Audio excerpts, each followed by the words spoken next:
না পায় তাহলে ও ঠিক যতদূর যেতে হয় যতদূর যাওয়া লাগে আমি যাব। আমার সাথে যে আচরণ হয়েছে এটা সহ্য করার মতো। বর্তমান সময়ে এসে একটি মেয়ে তারপর ওর পরিচয় তো জানে।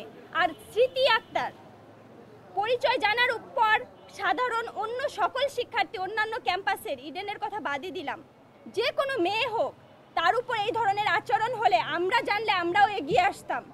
এই মুহূর্তে আপনাকে বলতে বা আপনাদের বলতে পারবো না, এটা আপনাদের অবশ্যই জানিয়ে দিব। তবে এতটুকু জানাই, এর শেষ অবধি যে পর্যন্ত আমরা সঠিক এর বিচার না পাবো আমরা ইনস্ট্যান্ট আমাদের জায়গায় অনড় থাকবো। নিয়ম শৃঙ্খলা যদি কোনো রুলস জারি করা হয় তাহলে সেই নিয়ম শৃঙ্খলা বা রুলস জানিয়ে দিতে হয়, বা এখানে বড় করে সাইনবোর্ড আকারে টানানো থাকবে যে 24 ঘন্টা 24 আওয়ার্স বহিরাগত এখানে ঢুকতে পারবে না।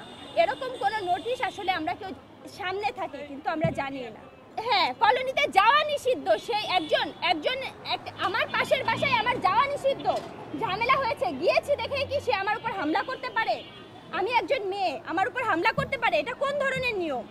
ভাইয়া প্রশ্নের উত্তরটা আমি দিই। ওখানে যে পাশে লোকগুলো ছিল তাদের সাথেও খুব খারাপ ব্যবহার করেছে। আমাদের সাথে এটা করার পরে যখন আমাদের সাথে সামনে চলে আসছে আক্রমণ করার জন্য, তখন ওই লোকগুলো বলতেছিল আমরা তো বললামই আমরা চলে যাচ্ছি, আপনি ব্যবহার ঠিক না, আপনি ব্যবহার ঠিক করেন, আমরা তো চলে যাচ্ছি বলছি।